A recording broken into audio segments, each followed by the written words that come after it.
concrete trees, got you praying on your knees. In the face of danger we're all brave, till the gun goes bang, bang, bang. It's a cruel, cruel world, no mercy left, yeah, it's a cruel, cruel world. It'll break your heart and burn you down, down, down. Don't ever doubt that it's a cruel, cruel world. Oh, it's a cruel, cruel world. Smoke will turn your soul to black if you let it in. So close the door, confess your sins. Oh, when I was younger, it was all roses. Now they're dead and gone away. It's a cruel, cruel world, no mercy left, yeah, it's a cruel, cruel world. It'll break your heart and burn you down, down, down. Don't ever doubt that it's a cruel, cruel world. Oh, it's a cruel, cruel world. Oh, can you help me? Oh, can you help me out? Don't know who I can trust right now. Oh, can you help me? Oh, can you help me out? Oh,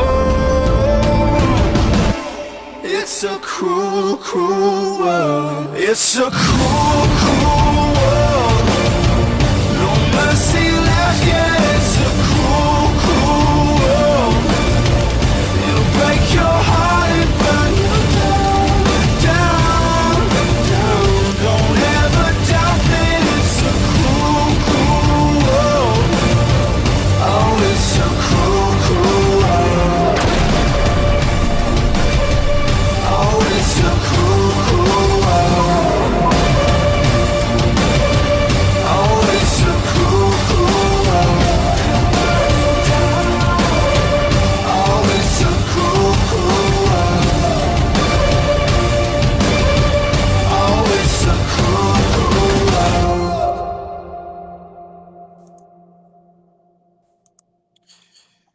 Well, hello, and welcome to the Far From Normal Radio Show. This is Jay Moss, and as always, I've got my brother, Mr. Bud Veno, driving here. Yo, yo, yo, and yo, my brother from another mother, Jay Money Moss, January 29th, 2018. Oh, baby, 8 o'clock Eastern Standard Time. And Jay, the Four Horsemen. We announced this Sunday, Randy Davis on the Watchmen. First, he's so hot, he's got the ice and snow melt, Mr. Neil Shelton. And alongside him, Mr. Randy Davis. Oh, baby, I'm ready. Jay, are you? Oh, yeah. Yeah, Mr. Randy Davis. Randy. Glad to be here, folks. Randy Davis of the Watchmen, and I'm introducing Mr. Neil Gone Not on the Video Shelton. He's straight out of Mayberry. He's got a nice frozen face, though. At least it's not like this. Jay and I have done that before. Yeah, I think he might be frozen. Yeah, we all have to do our heads like this. Yeah, we'll just all go with him so he doesn't feel left out. Neil, are you there, brother? Neil, where are you going? Is doing his own thing. Which one of these kids? What is it? Which one of these kids is kind of the same or something? Maybe is that Sesame Street? I'm pretending like I don't know. Yeah, I think he turned it off and he's back on. There he is. There he is. Mr. Neil Shelton. Back with the answer, does a bear poop in the woods? Neil Shelton. Well, Alaska Jay, internet at its finest. well, we usually have someone to blame. We'll have to, when we get somebody rolling on the back, behind the scenes on the show, we'll blame them. Right now, we'll just blame Jay. That's what I always usually do. Well, we know that Neil's out in Alaska, so he has to go out there to the pumps out in the back and start the internet up again. Right. Like a wheel. That's right. Well, Jay, if I could quickly, guys, Mr. Davis and Mr. Shelton, it's an honor. As I mentioned on Sunday night, Neil and Randy gave us our shot, and we thank you. So it's ironic and kind of fitting that it all comes together and comes around like this. I want to thank you guys in advance for joining us. It's an honor, a pleasure, and we're going to have a blast. Thanks, guys. Exactly. It'll be Exactly. fun. Yeah, and we've got so much in the works for you guys, and we're gonna kind of, I don't know if my microphone's popping a little bit. It's doing some crazy stuff.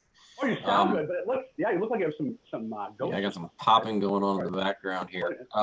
Good. But yeah, definitely we've got some great things in store for you. We've got a lot of different empowerment things coming up. We've got a lot of different people that we're going to be bringing on. Tonight we're going to do a little bit of some things where we ask your opinion. So we're going to pay attention to the comments a little bit. What is it that you would like to see the Far From Normal radio show bring on? Is it more cases? Is it more celebrities? Because we do have the availability to bring some amazing celebrities on that we've already been talking to or have talked to or will talk to in the future. We've got contacts. Neil's got some great contacts out there as well. So we're going to get those people to come on, obviously. But what are some of the things that you guys would like to see? We want to know. So write in the comments there tonight to us some of the things that you want to see. I know one of them that everyone's excited for, but is going to be FERPA. Yes. Jay, as you said, and I'll let you touch on that more. It's been exciting. We've gotten quite a bit of support behind the scenes too, and some positive vibes, and that's what we're going to roll with. There's a variety of different shows out there, but you're definitely going to get a difference here. And Jay, I'll let you touch on some of that stuff coming up more. I'm looking at emails as we roll as well. So Exactly. And we're going to take a look at all of your, and I've got a bunch of different stuff going on here with the background. I see more cases. We want to break down more cases. We can do that, definitely. I think some of the aspects, and we'll talk about in some of our meetings in the future, will be maybe taking the first half and doing an interview with a celebrity, and maybe the second half breaking down a case or breaking down some of the things that will empower you guys. Obviously, knowledge always empowers people. So that's a great aspect. And it looks like Neil jumped off, but I'm sure he'll jump back in here, and I'll pay attention to that. Again, he fooled me. Yes. He's got the frozen face going again, so he fooled us all. Yes. Yeah, he's back on again here. I'm going to promote him to panelist. Pull him back in. So, Randy, what's been going on in your neck of the woods since Sunday? Brother, everything has been good. We've had a situation where we went to a case in Wake County. Of course, the normal things, I'm being written into orders and cases and everything else. They don't like me being in there. A lot of it is because of FERPA, by the way. A lot of it's because of the wins with FERPA and the access to records that it give you. But we're just bracing for the cold. You guys are used to the cold. We're not used to this, what's coming tonight and tomorrow and the next day. Yeah. And it's going to be brutal. Yes. It is in the Midwest, I guess is what they call it, the Midwest, the Bible Belt, so to speak. If you guys are out there, if you're going to be traveling, make sure that you're safe. Get your spare tires ready, get everything that you need, because we don't want anybody getting hurt out there. It's very important that you guys, if you're traveling, make sure you're doing it the right way. Yeah, let's talk about some FERPA stuff. That's a big thing. Let me do this. We've got a video here that we found on YouTube, and I think it explains some things pretty well. And then we'll have Randy go into depth a little bit about FERPA, because I think this is probably one of the biggest aspects that can help everyone out there. We have a lot of people out there, and we've touched on this, I don't know how many times. I don't want to touch on it too much. That sovereign citizen stuff, forget that. Put that stuff to the side. Concentrate on FERPA, because FERPA gives you the information that you need. And Randy will kind of go over this a little bit, I'm sure, here, but we'll play this video real quick if I can get the doggone thing to work real quick. Let's see here. I'll pull this up. If it'll pull up.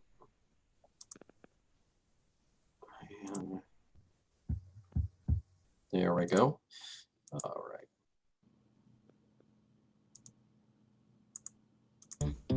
The Family Educational Rights and Privacy Act, commonly referenced as FERPA, is a federal law that protects the privacy of student education records, which applies to all schools receiving funds under an applicable program of the U.S. Department of Education. Faculty, staff, administrators, and other university officials are required by FERPA to treat education records in a legal, specified manner. Education records are all records that contain information directly related to a student and are maintained by an education agency or institution. An education record may include all academic records, admission, academic, financial, disciplinary records, photographs, publications, ID photos, class roster photos, written documents, transcripts, application materials, test data, notes and memos, computer and electronic data, database information, backup data, video and audio records, academic and classroom activities, distance learning data, and security tapes. Educational records also include records that contain any personally identifiable information, which is any data or information that relates to a record of an individual. Personally identifiable information includes, but is not limited to, the student's name, the name of the student's parent or family members, the student's address, a personal identifier such as the student's social security number or student ID number, a list of personal characteristics that would make the student's identity easily traceable, other information that would make the student's identity easily traceable. Education records do not include medical or psychological treatment records, employment records, provided that employment is not contingent upon being a student, records of the university's Office of Public Safety, and sole possession notes. Sole possession notes are those notes made by one person as an individual observation or recollection. They are kept in the possession of the maker. Remember these key points about sole possession notes. Notes taken in conjunction with any other person are not sole possession notes, counselor's notes, interview notes. Sharing these notes with another person or placing them in an area where they can be viewed by others makes them education records and subject to FERPA. Best advice? If you don't want it reviewed, don't write it down. Yeah, and I think that that's some great aspects really to kind of touch on, and I'm going to bring Randy in on this one because Randy, you have won a FERPA lawsuit, and I think it's very since we kind of touched on FERPA a little bit, maybe you can describe how these records, which going in and asking for the child's cumulative file, will help in someone's case. Very good point. And folks, look, when you listen to what's in there, if it goes into that school, it is a FERPA record. It is part of what's called the cumulative, CUMLATIVE, educational record of a child. When you go in to ask for this file, do not ask for copies of the file. Ask for access to the cumulative educational record. It's very important, and you can do it via email. Generally, I would recommend that you do it via email to the superintendent of the school district. Usually that's going to be a doctor of education. In the particular case Jay's talking about with me, our grievance was one.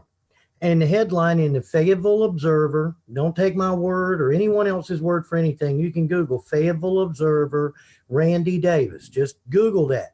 You're going to pull up, and it says that North Carolina is in risk of losing all federal funding due to the violation of FERPA. Why is that important? Because one child, all it takes is one child, and the beginning of the FERPA law states no funds shall issue if there's been a violation of FERPA. And that's all federal funding to that entire North Carolina. To give you an example, DHHS funding is the number one funds coming in from the federal government. The number two is education, federal education money. It's over $10 billion with a B dollars, $10 billion in educational funding. So why is this important? You ask for the records, and this is the way it works. You ask for access to those records, those cumulative educational files. The school district has 45 days. That's all they have is 45 days in order to produce those records or have an administrative court hearing with you on why they did not. Now, in my particular case, most of you are going to be involved in either a custody issue or you're going to be involved in a DSS case, CPS, Child Protective Services case. Whenever you are trying to get records, the court's going to stall you, GAL is going to stall you, but the school system cannot stall you. They can't stall you because of FERPA. FERPA is the exact same law that required they could not give out President Obama's records from college. It protects the records, but it also ensures that a parent has the rights to the record. Now, here's where it matters. In my case, like they will try or attempt to do in your case, they're going to say to you, well, you don't have legal and physical custody because of a non-secure hearing, perhaps with DSS, or because of a custodial order that's been issued with your ex having legal and physical custody. But the law is very explicit. Unless your rights have been terminated, I'm telling you, unless they have been terminated, it doesn't matter. And that was the argument that Dr. Frank Teal and 4 lawyers in Cumberland County, North Carolina, raised to FERPA, to Ingrid Brugg, and to Dr. Dale King, who's the director of the executive director of Department of Education in Washington, D.C. So they made the arguments, they made legal filings, they made everything they could from Cape Fear High School and from the Cumberland County, which is where Fort Bragg is, folks, that I should not get them. Department of Education found in my favor. If you look at Fayetteville Observer, Randy Davis, you just pull it up, you'll find where Monica Venetuli did a great job on the article. She quoted the attorneys out of DC. They said, we've never seen a win like this in 43 years. Why? It took me 2.5 years. It will not take you that long. Melissa McDonald, they were denying her. And you would think there's hardly anything in a record. You would think there's transcripts. You would think, well, there's obviously going to be grades and maybe some attendance records. But her file was this thick for a 9th grader. Why is it so important to get them?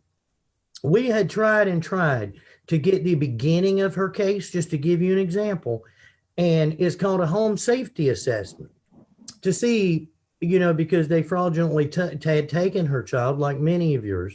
But we wanted to get it. Well, DSS of Wake County would not do this. Wake County Human Services would not relinquish it. Even with a court order to produce and examine documents, they wouldn't. So we went to every school because they moved her child 16 different times, 16 different placements. But we hit one school and they bring out the records. And you know what was in there?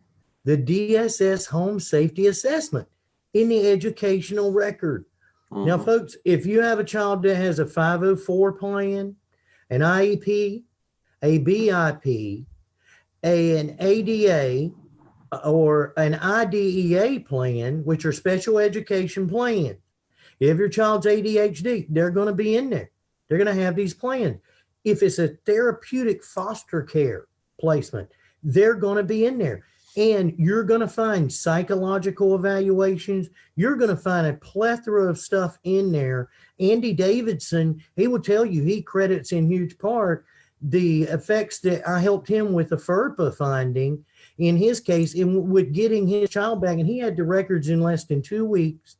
And then he got his daughter back because what was in there basically validated his claim that it was a falsified claim from the beginning. So FERPA and Office of Civil Rights is a huge factor and a key tool in your toolbox. It's one of the biggest ones we can find so far in order to get information to help you win your case.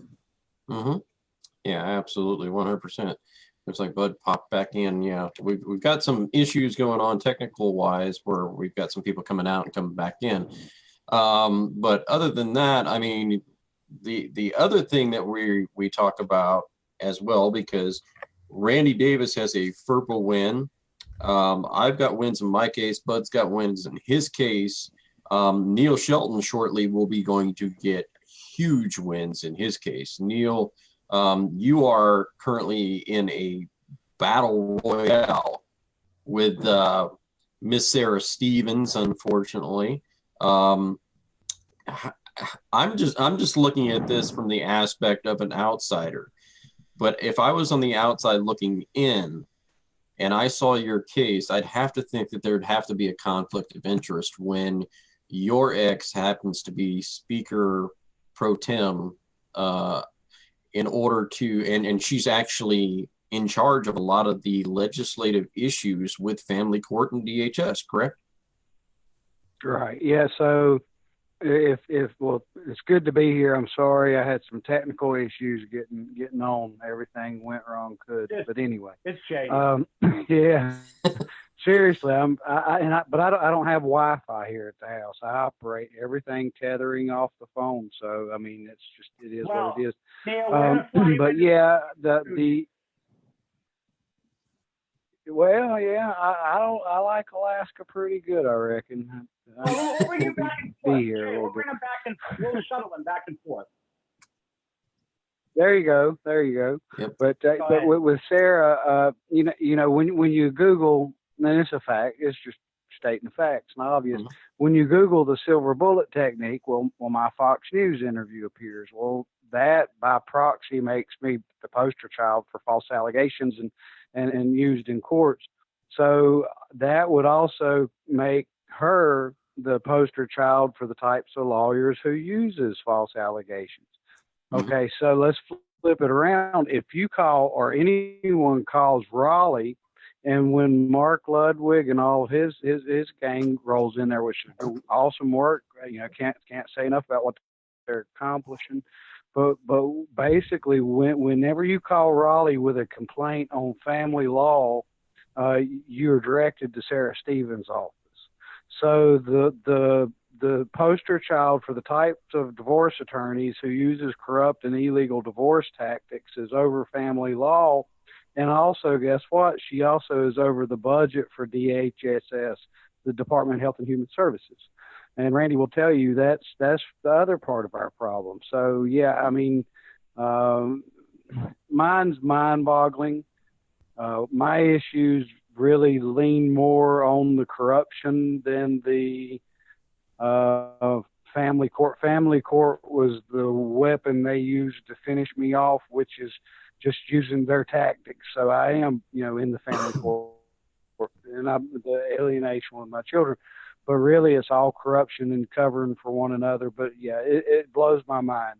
Mm-hmm. And now I see today is posted in North Carolina, where the same DA who happens to be the son of the Speaker of the Senate for the state of North Carolina, Phil Berger is the Speaker of the Senate. Well, his son is Phil Berger Jr., who is a judge, Court of Appeals judge in Raleigh. He was appointed, and then all this other stuff. But now he's wanting to go into Supreme Court for North Carolina Supreme, the biggest role in the state as the judge there.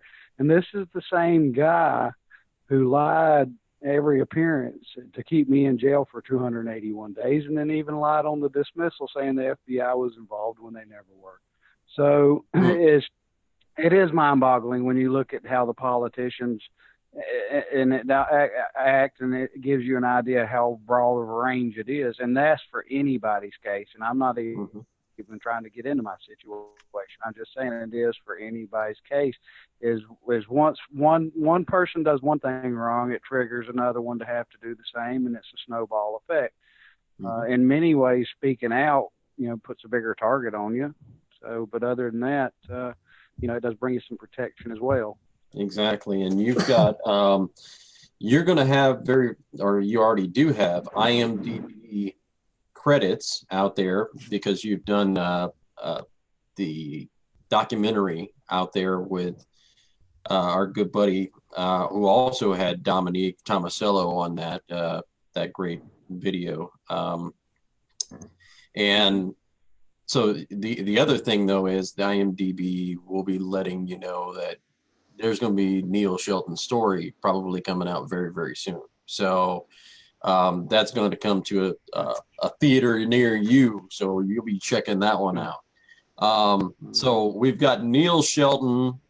Neil, you're also a whistleblower. You've gone to whistleblowers conventions in DC. So we've got a FERPA winner. We've got a whistleblower. Bud Veno has done empowerment coaching for a very, very long time. He will continue to do that. I myself, I'm a disability advocate for veterans. I have done this for a very long time, but let me tell you this, all of us combined, this is the major point that I think a lot of people don't understand or don't get. Before we are any of these other things, we are a child advocate first. It comes down to the children. And so while we may have parents or we may have veterans or we may have empowerment issues first, we lean completely on the side of protecting a child. That is it. And I will never, and I'm going to repeat this one, never put an underage child on a video stream. I don't think it's right. I don't think it's an appropriate thing to do.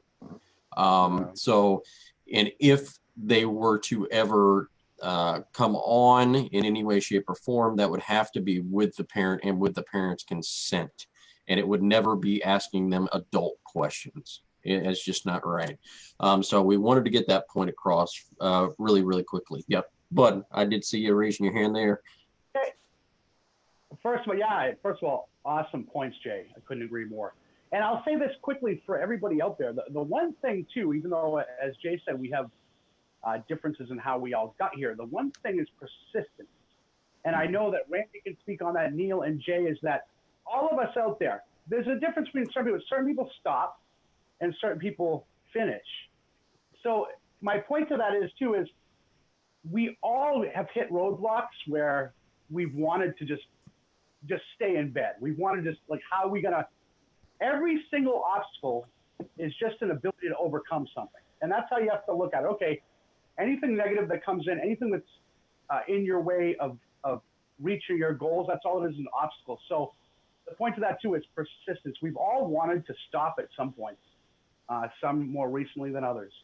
And that's okay. But the point to that is that you don't, that you figure it out, that you continue to get up and you figure ways to defeat this system. If it is that the system, and if it's you, if it's an issue that you have with yourself, you got to look in the mirror, as we've said before, Jay, and fix that, and then defeat everything else in front of you. But never quit. Randy, Neil, and Jay and I have all hit situations where we felt like we didn't know how to continue in terms of how we were going to figure things out, but you do. You keep rolling, you keep moving forward, you do what's right. And again, I saw a meme at one point not too long ago, that old saying, it says, when one door is locked, you open and look for another one, or kick, you get a crowbar, you pry that bitch open, or kick right through it.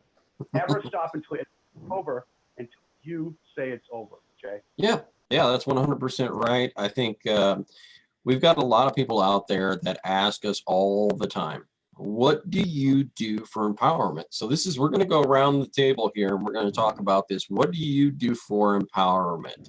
What do you turn to? What's your main source, your main reliance upon that always picks you back up whenever you're feeling down? I'm going to go around the table here. Bud? Well, we hear a lot of people talk about music, right, Jay? And I think that's something, first and foremost, the point of the music, too, is getting yourself out of ruts. And I can say from firsthand experience lately, I tend to, I don't generally reach out for if I have any emotional issues, I generally don't. That's not necessarily a good thing. And because what happens is when you stay inside your own head and you don't seek assistance, because we all have times where we're down on our knees. I had with some things in life, and life happens. And sometimes it's very fortunate. Sometimes you feel like it's unfortunate, but you have to look for the positive in everything. Even when there's certain things you don't think there's any positivity in, you've got to find that. And reaching out, Jay, I mentioned it Sunday. it's amazing how a friend or words that you're feeling when someone confirms them and it kind of snaps you out of things, right, Jay? Mm-hmm. Yeah, 100%. When you actually, when you know you're doing wrong, you fix it. When you know you're doing right, you do right. You keep doing right. And surround yourself. This is very important, and we've said it before, with people that, again, first of all, I've said this many times before, a true friend isn't someone who always agrees with you. A true friend is someone who sometimes says, hey, you're being self-destructive or you're fucking things up. Mm-hmm. And picking each other up. Don't be around the yeah, but people. When you say, I'm having a great day, the people say, yeah, but, oh, don't get too excited. No, get friggin' excited. Keep yourself grounded, but surround yourself with people that are always going to encourage you to do your best. Randy, Neil, Jay, these sort of people who we get a kick out of each other. You know, you see Randy smile with my antics sometimes, and Jay does it a lot because we care about each other. We get a kick out of it. Yeah, I love the way Jay is. I love the way Randy is. Look at that sexy MFer. And Neil over there. I love his positivity. Again, see that? I said dapper, man. He's got a lot of character. Someone use that word about Randy as a character. Yep. Okay, so I'm gonna head on around the table here. Randy, what do you do for empowerment, buddy? Let's see. Well, I'm going to tell you. Think and Grow Rich. This is one of the first books I ever read. I'm serious. It's Dr. Napoleon Hill is the guy who wrote this book. Now, I was in my 20s before I ever read a book cover to cover. And I read How to Win Friends and Influence People and Think and Grow Rich. From then, there's been hundreds and hundreds of books all the way up to Viktor Frankl and Man's Search for Meaning. People think that, oh, I'm just cutting up, doing whatever. But I'm telling you, why would I read a book called Think and Grow Rich? I read one book called How to Read a Book. It's like this thick. And it's called How to Read a Book because there's a way to read a certain book, whether it's fictional, novel, whatever, whether it's the Bible, whether it's scripture. The reason I like Think and Grow Rich, and I'm telling you folks, I'm going to go back and reread this book again. And the reason I like it is because it's exactly what Bud's talking about right now when it comes to empowerment. Napoleon Hill was a guy who was hired by Andrew Carnegie in the 20s to write and to study the wealthiest people, to see why does one guy become wealthy and another guy commits suicide, or he dies broke, he dies a pauper. And what he came up with was, number one, it's the fears that are limiting people. It's different things that are going on that they start to go wrong with. They don't have goals. But the biggest thing was that thoughts are things. That's what's in this book. And that the key to it is desire. If you don't have a burning desire and you don't keep the thoughts are like, let's say it like this. They're like, when you get a bad thought, it's like a weed, and the weed is in your garden. Your mind is your garden. And a lot of you out there right now, I know how you feel. And when we say, you don't want to get up, when Bud says that, I used to call it being on the couch. Because when they did this to me, I wanted to lay on the couch. I fought and fought and fought and fought. And then it's like, my God, I don't have another court date for 30 days. What am I going to do? And I laid on the couch. I shouldn't have done it. Once you get on the couch, I got to tell you, it's like, an object in motion tends to stay in motion, but an object not in motion will stay still until it's acted upon by an outside force. So it may be, Bud calls me, Neil calls me, Jay calls me, get off the couch. You need to get off the couch. It's not what you want to hear, but it's what you need to hear. Mm-hmm. So what I do is I start thinking, am I thinking some bad thoughts? And some of you out there right now may be thinking, what did I do to make this happen to me? Where did I go wrong? Why am I so sorry that I did this? And a lot of folks, it wasn't me growing up, but I've talked to people and their own parents told them, you're never going to amount to anything. You're worthless. You're no good. Nobody's going to want you. Those thoughts were weeds that were in their little garden. They let them stay there. And then they began to believe them. And then they'll take over your garden. That's what Tony Robbins says. They'll take over your garden.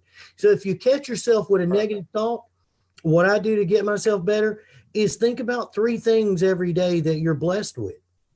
It may not be big things, but if you're watching us tonight, you've got a head start over my brother I was with today because of a stroke. He has no vision to the left in either eye. And then I thought, my God, and he's been dealing with some stuff. That's some serious reason to be worried. When you can't see, you can't drive, you can't run your business, that's some serious stuff.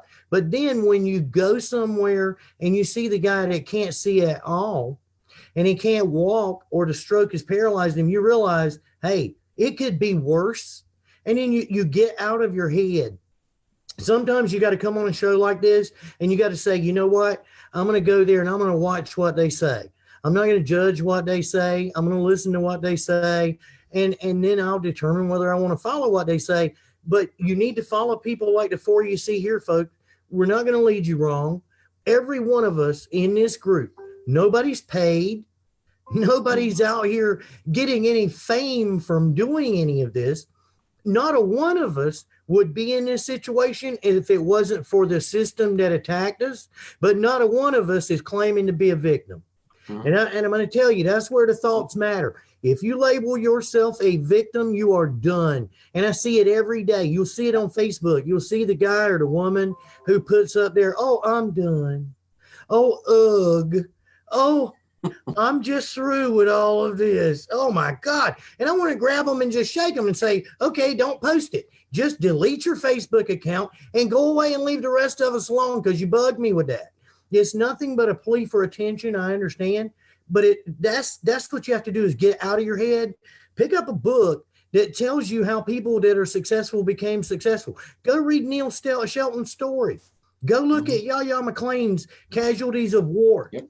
Go pick something up and read where somebody overcame, because I'm going to tell you right now, it is a terrible thing in this country, but it is still the best country on earth to overcome with. It is still where you have more rights. And there, folks, I'm broke as broke can be, but here's the deal. It's not because there's not an abundance of money. I just haven't found out how to get it back again like I had it at one time. Neil, all of us have had money at one time. And when it's coming, it's like, golly, it's so easy when it starts coming. And then when you don't have it, it's like, what happened to all the money? When it starts back, you're like, where have you been so long? So no matter what's going on with you right now, and this goes for some of you that think, oh, my life's great, this doesn't pertain to me. Believe me, no matter what's happening in your life today, it's going to change. It will change. If it's great today, believe me, you're going to go downhill sooner or later. You're going to hit a bump where you go downhill. It's just inevitable. But if you're at the bottom of the hill, you're at the bottom and you're like, man, I don't see any way out. It feels so hopeless. That's what David said in the Bible. He said, I'm at my wit's end. He just had one of his best victories. He said, I'm at my wit's end. It's in the Bible. And he said, I don't know what to do. So once he surrendered and said, I don't know what to do, he found a way out. And believe me, no matter how low you are today, it will get better. All you have to do is get off the couch, get up, and just start moving. It's going to be a little bit tough, but that's how I overcome. That's how I think my way out of things. Yeah, and I think Neil left, but we'll get back to Neil.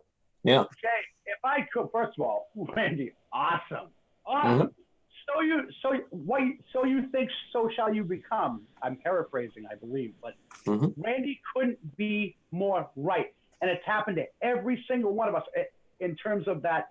Once you get in that rut, that's why we've said too, plan something for yourself. Don't be ashamed if tomorrow the only thing you do is take a shower and clean yourself up if you didn't do that yesterday. You have to start somewhere. Things seem overwhelming, insurmountable. Impossible is just a word that people who quit say. There's always a way. The old cliche, we use them all the time. There's a will, there's a way. But it's all true. There's a reason they're cliches in that sense where they're all true. And Randy couldn't be more right. We all do it. And I've done it recently because what will happen is you'll start to doubt. When you start doubting and if you start to believe, when you start to think you're shit, you'll start to believe it. As Randy said, when you start to believe it, you'll start to act like a shitty person. And you'll go away from that center, from your moral compass, from what you know is right and from what you know is wrong. You won't care as much because you don't care about yourself. You'll lose yourself. And there's the problem. You will never win until you know that you're a winner. I say to people all the time, and it sounds corny, but when people are in the midst of crisis, believe me, I've had people where we were both, I was screaming, say your name, get in the mirror, made them go over to the mirror. And in tears, scream their name. It isn't corny. You got to remember, You got to remember, we say all the time, I said before, everyone in this life, we're born love. We're not born angry. We're not born hateful. We're not born vengeful. We're not born self-destructive. We're destructive. We're born innately loving. We love it. And that includes loving ourselves. And somewhere along the line, someone make you doubt that. And when you actually doubt that, you are, what's the word, Jay? We won't say it too much on Far From Home. You are facts, ladies and gentlemen. You cannot do that stuff. You've got to get up. You've got to take a shower. If it's yesterday,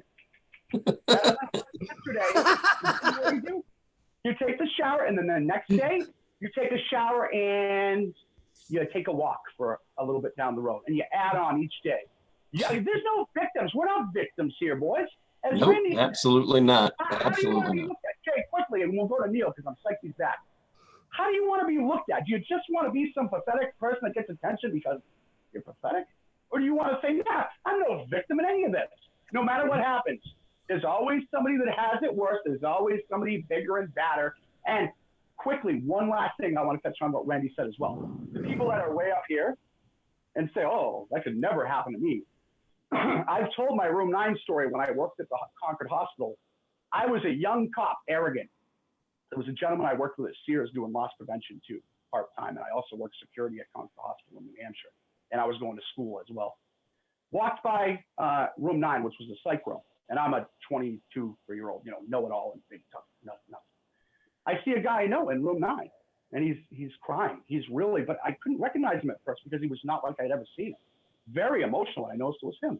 He was alone in the psych room, and I knew it was a psych room because I worked there, so I know where they put the patients that are having mental issues or emotional issues. So I walked in and I sat down next to him, and he was crying. Jay's heard this story many times. He was very emotional. He couldn't breathe. What he was having is a panic attack. He didn't know it at the time. And I didn't really either, but he was crying and just telling me, he was about around 40 years old at the time. I was much younger, and he had been through a lot. And I remember leaving that room. I say, buddy, I remember leaving that room and kind of looking at him and thinking in my head, pussy. Guess what, boy? Mm-hmm. I was in that same fucking room about 3 years later, and that's called karma, because I judged him, because I said he was weak, because I felt like he was weak, and I was stronger than him. And I had everything. I knew it all. I knew I had all the money. I had all the answers. I had everything until I was in that same room going, holy shit, I'm here because I did that. I'm here because I judged. I'm here because I thought I was better. And I take that. You've got to take that sometimes. Okay, I deserve this. Mm-hmm. This is, I learned from this. So there's a good life lesson. Don't judge. Don't think you're better than anyone else. And don't think you'll never be in that same room now, because the second you judge, you're going to be sitting right there with your head in your hands yourself. Jay. Yep, absolutely. Yeah, we'll roll to Neil. Neil, what do you do to keep yourself in power, my brother? Well, a lot of y'all made good points, and thank goodness Randy got hooked on phonics, because I'm glad he learned how to read at 20 years old. But, I go out, and you like I said, you got to learn to live out of your head, outside your head. But I disappear. That's why I'm in Alaska. I just if my stress level goes up, that's when you see me posting pictures and whatnot.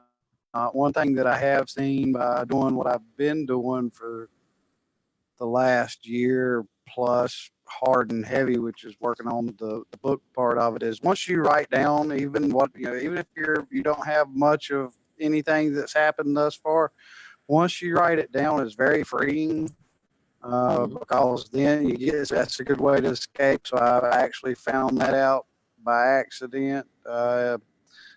That writing it down, you get it out, and then actually when I've finished something, I'll actually take and print it and then go burn it because it's done. And then if anybody wants to know something, there it is, it's written down. But anyway, so there's lots of avenues, but the biggest thing you've got to do is turn your pain into passion and your anger into action. There's too many people out here who just want to talk a good game.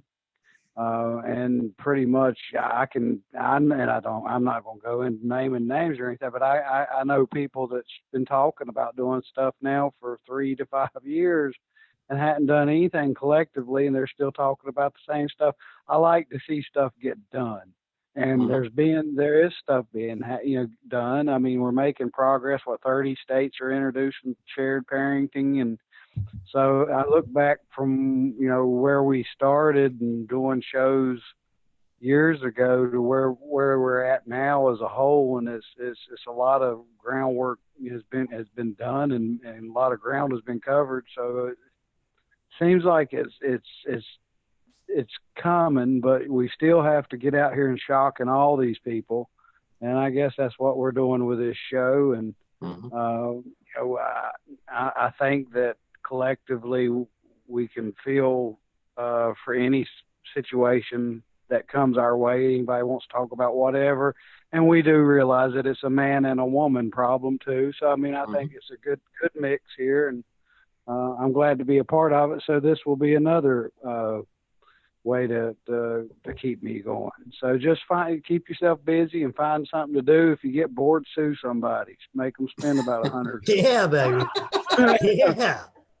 We're all suing each other as we speak, just for the hell of it, just for something to do.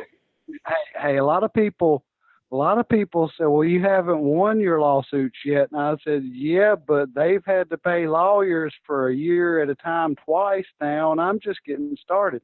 But everybody I've sued already spent $150,000. You tell me I hadn't won, and I'm just getting started. So money means nothing to me. Being a pain in the butt, yeah, that's enjoyable. I mean, Yep. and it's not a revenge. Well, it's not revenge. People get it confused. Revenge, I could care less about revenge. I want justice. So it is what it is. So yeah. Exactly.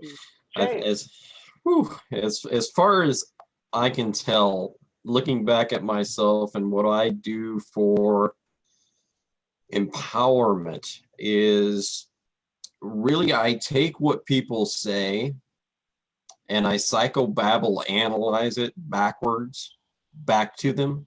So basically, if you tell me I can't do something, I'm going to show you I can. That's always been my biggest thing. I'll say this, Jay is stubborn, and I love it. That's definitely one of his qualities you might not like and you might love. And I'll say, I want to touch on quickly what Neil said, if I could, Jay, and then I'm going to let you get back to this. Hone in. Writing is so important for people. Just hone in on something that you're good at, something you enjoy. And the one thing I'll say, I personalize this. Jay and I know each other well enough to know there's times where we purposely will avoid each other for a couple of days if one of us is in a certain mood, because we know we respect each other and know each other well enough to know that certain times aren't going to be productive. He knows when to stay away from you, and when to actually say, hey, and let's sit down, and when to give each other that personal space and create, whether it's writing, whether it's painting, whether it's watching a funny movie. It's something forward progress. Always be doing something that you feel good about. And as someone who's been married for over 10 years, and Neil can tell you, Randy can from experience, and Jay in relationships, every relationship is the same in terms of getting to know one another and empowering one another. And also acknowledging when you can be a jerk. I mean, we all get emotional. And I'll give a shout out to my wife, Jay knows. Generally, my wife does too. 2 hours before the show, don't generally talk to me because I can be a little bit snappy. But I told her I'd flirt with her on the air. I'd give her a little subliminal, so I'll do that. So Jay, go ahead. Yeah. Just keep yourself positive. Yeah, absolutely. You got to keep yourself positive. I think for me, the biggest thing is, like I said, kind of turning that edge back on somebody else, where it's like, okay, you're going to tell me I can't do this. I'm going to show you that I can do this. You're going to tell me that I can do this. I'm going to say, no, I'm not interested in doing it. Because if it was easy to do, I don't want to do it, because everybody will do it. That's my thing and that's what makes me tick is finding things that people say are impossible and they can't be done. What did they say, Bud Veno, when we first started this radio show? They said, you can't hit 5K with a show out there on parental alienation. What do? We hit 5K. What did they say? You can't keep that up consistently. Yeah. And those are the things that we do. Yeah. We just kept going. Again, it's just like there was, I forget, someone maybe could, I think it was Derrick Rose, Chicago Bulls, when there was a press conference, and he really seemed miffed. I could be off with the player, but he said, why can't I be, scoring champion, rookie of the year? He was kind of miffed as to people that were saying you can't do this and you can't do that. And that's the way to be. Mm-hmm. That's the way to be. Someone somewhere has broken this record, that record. Everything is made, again, there's always somebody bigger and badder. So as Jason, when someone says that something is impossible, I don't stop there. People, again, impossible is something people just say that quitters say. And a lot of times people will tell you things are impossible because they don't want you going further than where they went. They don't want you doing something they're afraid to do. So they'll try and crack your confidence in hopes that you won't do it. And because it calls their own life and failures into question, or lack of intestinal fortitude. So they'll want you to be the same as them. Like-minded people often stay together. People that want to stay in the same place will keep each other in the same place. Surround yourself together with people that want you to move forward as they do. And people that pay very close attention to the people who don't clap when you succeed, and pay attention to the ones who do, and they stand. And they're not looking for anything else besides to be supportive of you. Watch very closely for those who do and don't clap at your success, Jay. Yeah, there's a lot of people in even this movement. You want to call it a movement, you want to call it a community, you want to call it a whatever. I don't care what you want to call it. When it comes down to it, when we talk about, that's another whole nother thing we can talk about, is what verbiage to use and what not to use. But anyways, if there are people out there that are going through these things in this so-called community movement, whatever, and they're not really being supportive of you, then they don't understand your struggle or your fight. So who really cares what they think? Why are you so caught up in their approval or disapproval? It does you no good. At the end of the day, no matter what happens, you're still fighting the same fight that you're fighting, whether they like it or whether they don't like it. Whether what you say is what they approve of, whether what you say is what they don't approve of. At the end of the day, it's your Facebook page, people. Why do you care so much on what people think about you on your Facebook page that you have never met or probably never will? It makes no sense. None. So that's why we say when we come out on a lot of these things, and Randy and I, for sure, Randy and I have tag teamed on a lot of these things where we've had to come out on some people and say some things that need to be said. A lot of them we don't address. And the reason is, why? It's not worth your time. It's not worth my time to address it until it becomes an issue and people can possibly be hurt. That's the only reason we come out and say what we say. So when you hear a lot of the people out there who say, why can't everybody just get along? Can you get along well with serial killers? Can you get along well with someone who molests children? Can you get along well with people who take from other people without ever giving anything back, really? Those are some of the things that we come out on and we stand out on. Like Randy's show is, it is our responsibility, the people who have been around this movement for a while, to be like watchmen. It is our responsibility to say something. We can't just say, hey, let's just all get along. That would be great. It would be a hunky-dory world if we could all just get along. Sure, that would be great. But can you get along well with somebody who walks in your house and rapes your wife and steals your car and beats your kids? You can't, right?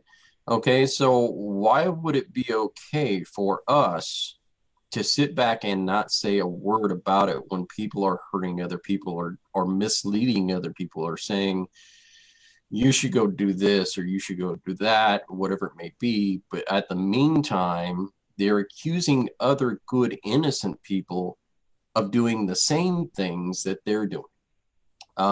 That's where we have this issue sometimes. And trust me, the Far From Normal radio show is not one of those shows that comes out here and we say anything negative about anybody. We're just not into that on this particular show. This show is much more about empowerment. But the empowerment sometimes is learning when to stand up and when to be silent. And that's something that we can't teach, unfortunately. That's something you just have to learn through experience.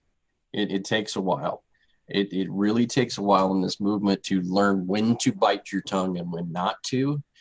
And maybe how you say what you say becomes a whole different aspect, where people may think that you're saying one thing, but really what you're saying is another. Like, say, for instance, if I came out today and I said, you all need to watch what you're putting out on your Facebook posts, because quite frankly, if you're putting out weed emblems, if you're putting out your boobies out all over the internet, if you're putting nudie pictures, or you're putting yourself drinking out there, now is somebody going to take offense to that? You bet your butt they're going to. But was I really talking about them?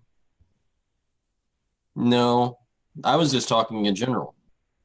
And that's what people don't understand sometimes, is that when we say something in general, the people that get offended, Randy, as you said this before, Randy, I'm going to point to you after this one, because if the shoe fits, hey.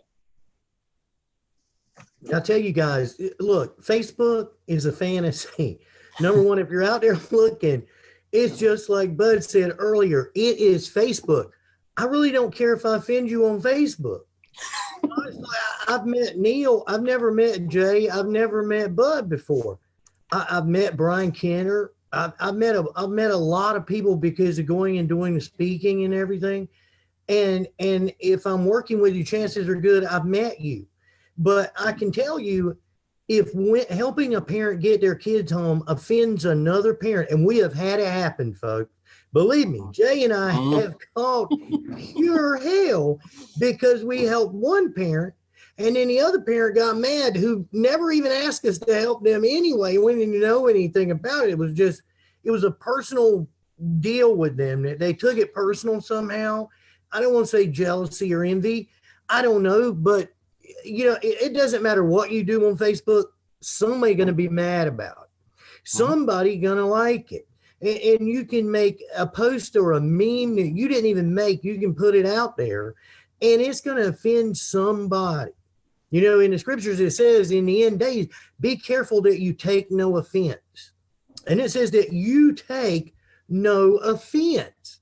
Now, what does that mean? Because if I'm offended by it and I worry about it, it's just like what Bud was talking about.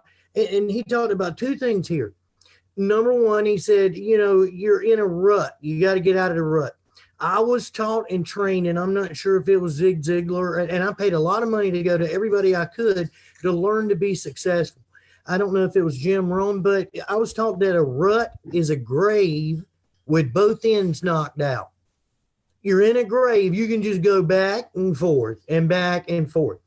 Another thing that Bud pointed out was that there are people who are going to try and drag you back when you start moving. As long as you're laying on the couch, you don't have any critics at all. They'll let you lay there. They will it is only a friend who others would say, oh my God, he's messing with Randy, and Randy's just trying to lay on the couch. Randy's got a bottle of booze laying on the couch, smoking cigarettes and watching Price is Right and Wheel of Fortune and some porn every once in a while, and they want to go mess with him. Okay, well, if Neil calls and says, look, dude, you got to get your ass off the couch. You are not designed to lay on the couch all the time. That's your friend. Now, here's what Bud was talking about. I lived in Maryland and DC. I was a stockbroker there, and I had a boat down at the bay. And when you'd catch crabs, we'd go out crabbing, put the crabs in these wooden baskets. And inevitably there'd be one crab, he's trying to climb out. And I'm telling you, when he's trying to climb out, all the other ones will grab him and pull him back in. I'm not kidding you. It's the basket of crab thing. If anybody sees you moving, they're going to try and pull you back in. And the reason they do this is because it's easier for them to tear you down than it is for them to get off the couch and get themselves up. It is, and they think that that's the best way. Let me just tear down Randy or Bud or Jay or Neil. Let me just make fun of Neil. You know, Melissa McDonald and I, we went.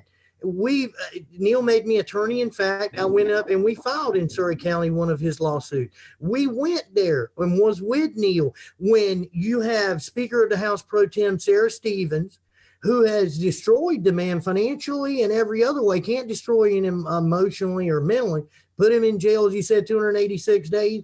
I was in jail $136. Okay, we've been there. But I saw her when she walked in and she had a gaggle of paid attorneys with her. And she's an attorney and Speaker of the House of North Carolina. Why? Because what Neil did upset the apple cart. You can make fun of him and say, oh, well, you haven't won yet. You know, or they can say, oh, Randy, you're a has-been. Most of these people are never wases. They never were anything. They don't aspire to be anything. And I'm going to tell you, folks, there are things that you can do that you don't even know yet that you can do. There were things that I was able to do. And I'm telling you, I've had so many people look at the videos on my YouTube and they'll say, I could not have sat there while the cops did this and this and this, and you were calm. I could not have sat there while they're telling you, just sign a blank paper and then we'll tell you what it is, and not have went off. And I'm going to tell you, I used to couldn't have done that. But when my daughter was at stake and our future together was at stake, you'll be surprised what you can learn in order to overcome a bad situation. There's all time people out here and they'll sell you how-to books. How-to doesn't matter. I'm going to tell you, folks, if you get a big enough why, you'll figure out how. Now that's the whole deal. The key question is not how does Bud do this? How does Jay do this? How does Neil do this? How does Randy do this? The key is, why does Bud do this? The key is, why does Neil do that? Why does Jay do that? Why is Randy? Why are we here on a Tuesday night when we could be watching some porn? We could be smoking some reefer. We could be doing the Alaska, whatever Neil does up there with bears in the woods.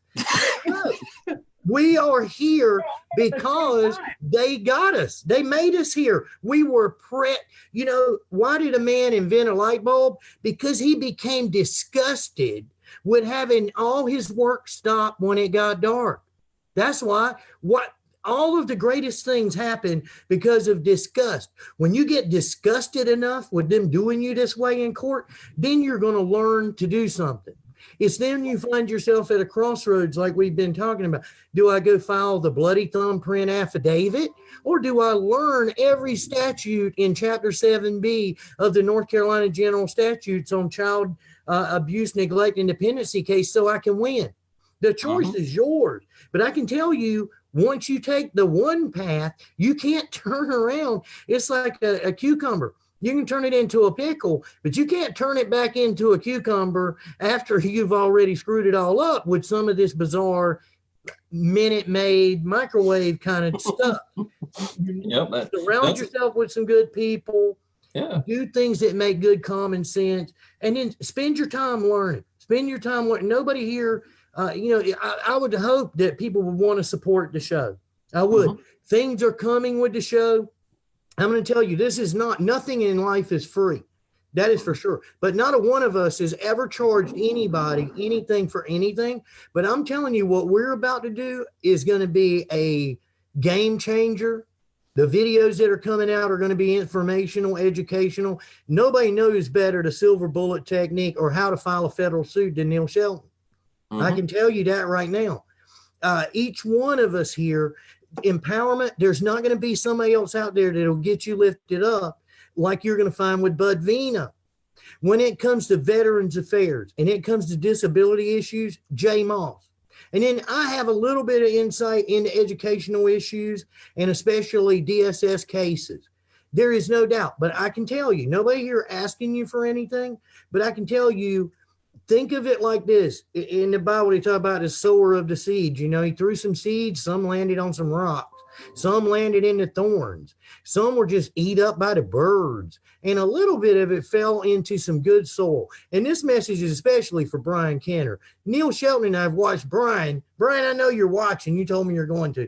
Chuck 140 grand total out to all kind of crazy lunatic schemes that never work. Brian, get the checkbook out and donate, sow into something that's going to grow. Because I'm telling you, you don't want to be left behind and miss the train. But this train's about to pull away from the station, folks. And to get on it is free, no doubt about it. But those of you that could help contribute to keep the show on the air, or to bring better content, or to bring the things that we're about to bring out, you need to consider sowing into some good ground. Right. That's exactly right. Yeah, we'll get into much more of that a little bit later on, because really we're gonna take some time and figure our steps out on exactly how to do this. But right now we do have a PayPal that is open. We also have a Patreon account that is open and available that people can contribute to. And what that's going to do is it's going to bring you up and it's going to allow you to contribute to the shows that we're going to have on the air. And we're going to have on the Far From Normal radio show. We're going to have the Watchmen with Randy Davis. We possibly could have Mayberry coming back with Neil Shelton. We could be having a whole lot of other things coming down the pipes with very, very experienced people coming on. And not only are we going to produce shows like that, but we're going to have huge, huge guests that are going to be coming on. Neil, I know that you've already talked to some. I've already talked to some in the works. And we're not talking small names here. I mean, MJ Rhodes will be on next week. She is a country rock and roll jazz artist who has wrote a song for her child. She tours regularly. We're talking about big name people who could be coming in very, very shortly. And the way that we do that is we draw people in order to watch this show, because we have some special things in mind that we would like to accomplish too. And what we would like to accomplish is, and God love Mark Ludwig, I think Mark's doing a fantastic job, but it would help Mark so entirely much if we could get across the fact that we need to shut down the Bar Association from actually being able to lobby. If you can't you can't lobby, because there has to be a separation of powers. There has to be a separation of powers. That would basically be what we have now is basically a Fortune 500 CEO comes in one day and he says, gosh, I love this company, but you know what? You guys know how to do the job better than I even know how to do the job. You guys go ahead and make the rules. Now, how did that company get where it was originally? Was it by letting the people run the business, or was it by the CEO doing what he needed to do to run the business? Sometimes you need to have leadership in place. Sometimes you need a country that stands in place. And that's what we're saying here is there is a separation of powers between the legislative branch and the judicial branch. The judicial branch cannot come in and say, well, we want to just install all of our rules. The heck with what the federal government says. No, there's a reason why the federal government has mandated certain things, especially when it comes down to Veterans Affairs. When we're talking about veterans benefits, it's a huge, huge deal when veterans benefits are protected under 42 USC 659 H1 BIII that says you cannot take those benefits. Okay, but yet every single month, all of our veterans out there who are getting disability compensation, they're paying child support out of what they're getting instead of doing what's called an apportionment process, which is legally federally mandated by the Secretary of the Department of Veteran Affairs in 38 USC 511. But none of that makes any difference if we have state statutes allowing veterans to get screwed over. Why is that happening? Because we have allowed the judiciary to run wild. We have allowed them to make the rules. So allowing them to make the rules is because they have poured so much money into these legislators and said, hey, look, if you pass this, we're going to give you some kickbacks here. Right? Okay. And that means they're paying for a service. Well, the last time I checked, under the American Bar Association, that was not legal for their mandates, correct? Okay, so if we're saying that's not legal, then why is it that these Bar Association members are still lobbying in each and every state, paying people like Miss Sarah Stevens, and then they're saying, oh yeah, Sarah, go ahead and pass this state statute, because if you do, I'll give you a little bit of kickback here. Or I'll help you make sure that you pass this here over here that you want to pass. No. There's none of that anymore. We need to stop the Bar Association from running wild. And the best way to do that is to say, hey, you can no longer lobby, period. You cannot. It is a government by the people, for the people. And that's what it's for. Okay? So when we say that, we got to stop this. Now, when we stop it, what happens? We no longer have opponents. The only opponent that we would have in a 50-50 custody presumption battle would only be the feminists. The feminists that really don't care about equality, really. Those are the extremists, okay? And there are some feminists that are good feminists. They just believe in, they want equal rights, equal work, equal pay for equal work. There's nothing wrong with that. But then there are some extreme feminists that say just because a man has a penis, he is not a good, fit, and loving father. And that's what a lot of these people here with you tonight, they've gone through that. They've gone through that. And there's a lot of good guys out there. There's a lot of good women out there. Now, I don't believe that just because you have boobs and a vagina, I don't believe that that makes you a drug addict. I don't believe that that makes you an unfit mother. You are just as fit and loving as a mother as I am as a father. Okay, so when we're talking about some of these things, we're getting about some of these things. The Far From Normal radio show is going to be helping with all of those aspects. We're going to be talking about all of these different things and bringing all of these different works into play. And you're going to see video after video after video after video that Randy and Shane Davis will be putting together that's going to help you. You're going to have a website where you can go out to and you can say, hey, I really want to know about such and such. What is this about? You can go pull it up. Very, very easy for you to pull it up. And we're going to have some more things. Now, down the road, eventually, and this is what I want to have take place, is I want to have a huge function where we rent out the Hyatt Hotel in Normal, Illinois, uptown Normal, Illinois. We rent out the conference center for an entire week, and we rent out the Normal Theater for a week, and we hold a big, huge conference. So big that uptown Normal is filled up, that they have to put large screens on the outside like they used to have to do with Martin Luther King speeches. I want to have that, and I want to bring in the best speakers. Not me, not anybody else. I'm not there to speak. Let's bring in the best of the best. I'm just a guy. Randy Davis will tell you, he's just a guy.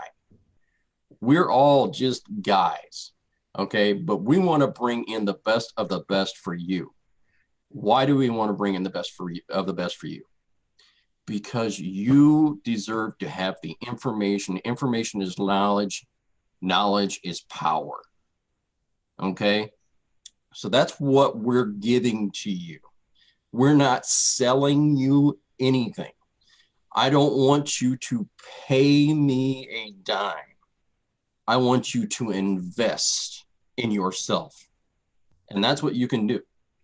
So if you go out there and you contribute to what we will do, I know this for a fact. If you contribute more than $100, I'm going to make this promise to you right now, even though I haven't even discussed this. If you contribute more than $100 to us, I will give you an autographed photograph of all four of us.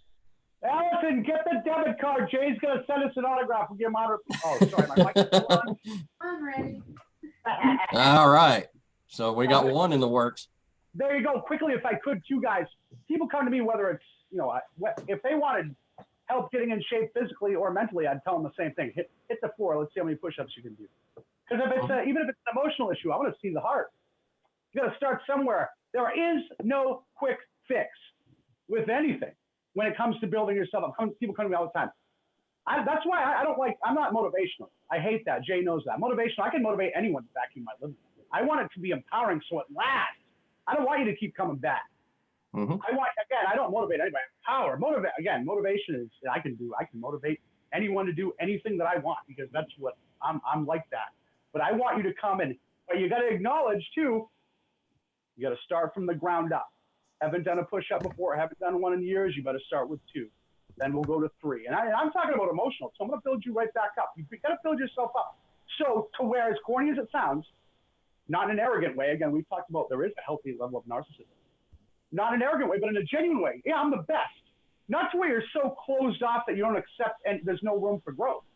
But you know you're undefeatable. Not because you go in there and yell, because you go in and you're stern. You look, there's an energy. People often, they don't understand.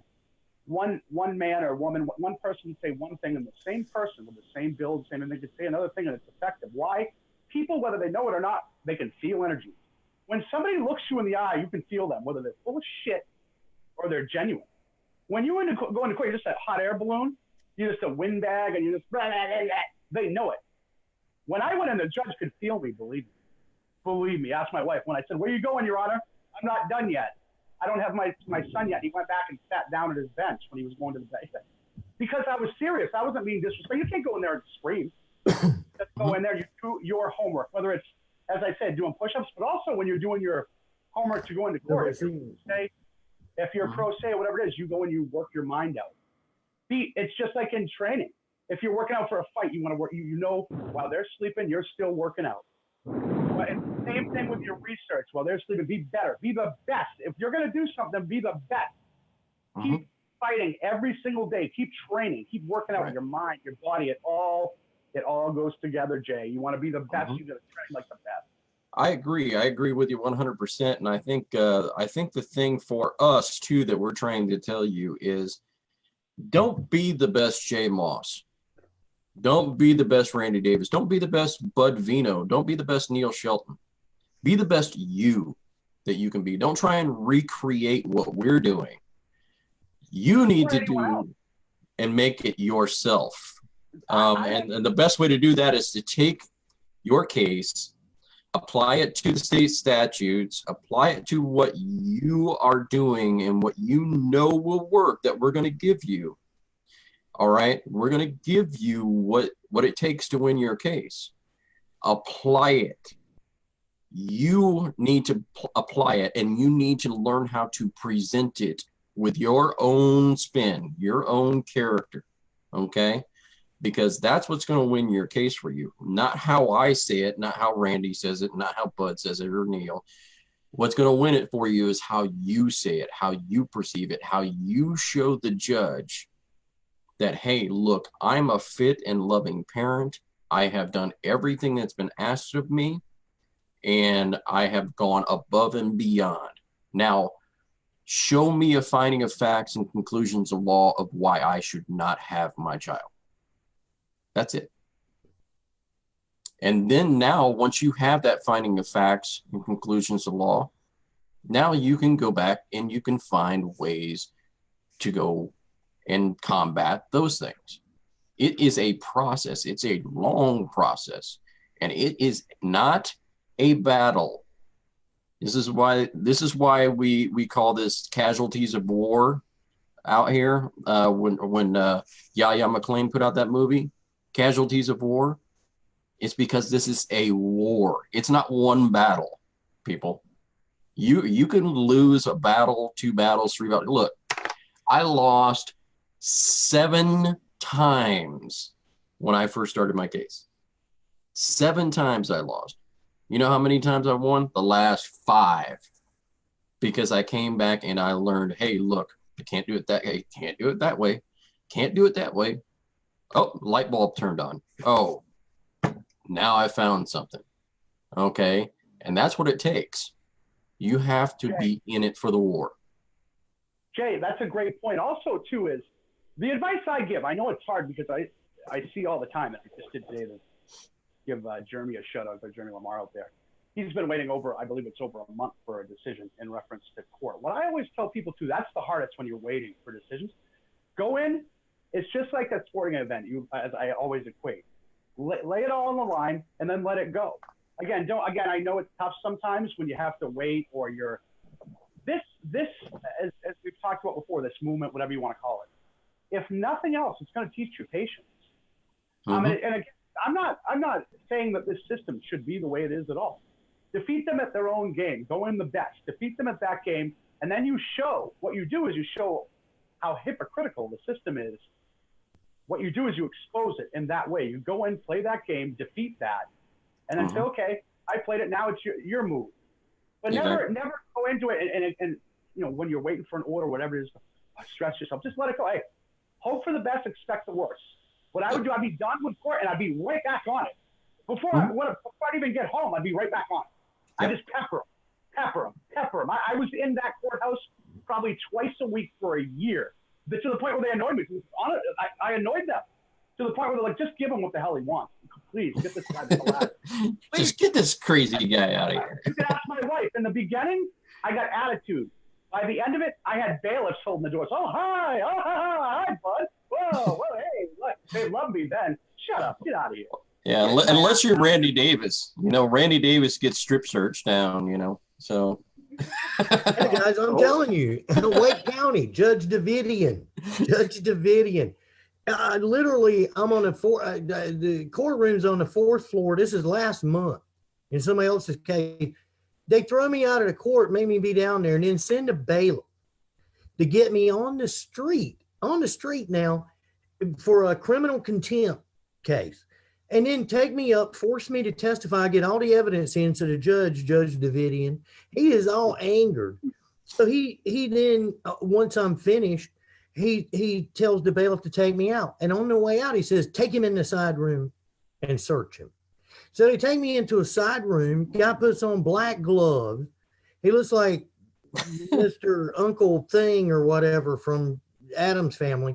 He tosses my salad, takes my jacket off of me, gets my phones out of my pocket, makes me turn them on, makes me enter the passwords. This is all against my will.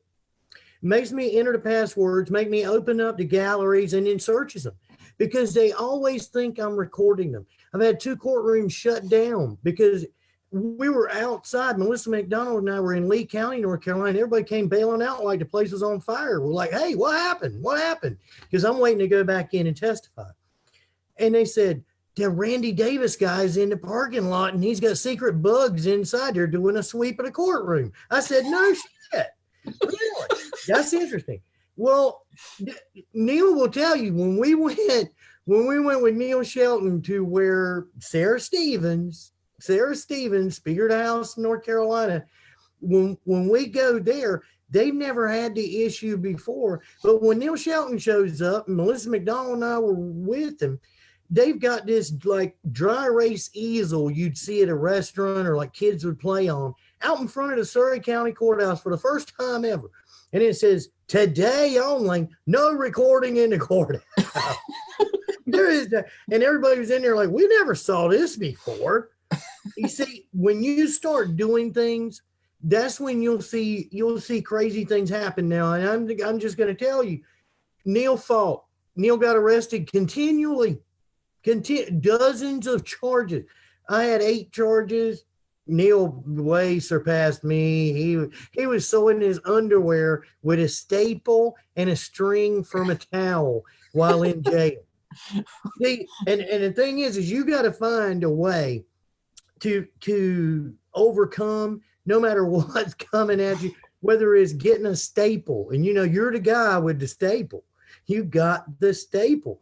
So he found a way to sew his underwear and then took pictures of it. He took pictures of it.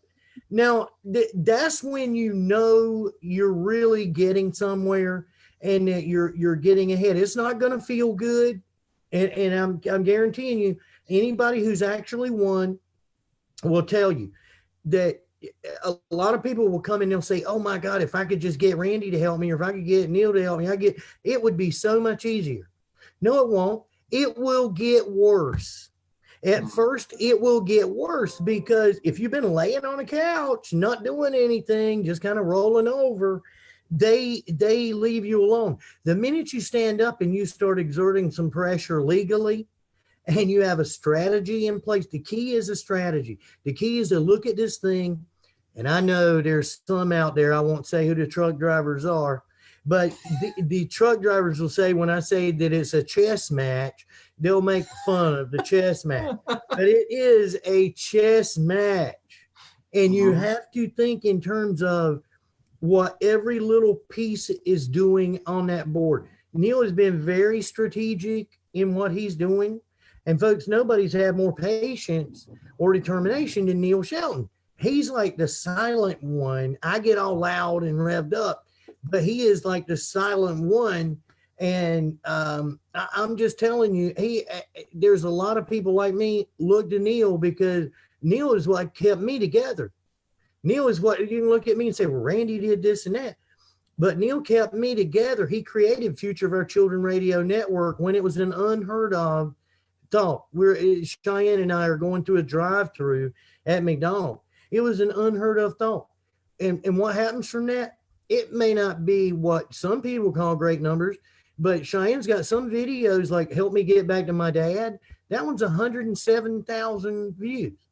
107,000 views. And I don't know how many, there's like 10,000 comments, people who wanted to help us that we still haven't reached out to for that help yet. But it's because Neil and Dominic Tomasello, who we lost in this.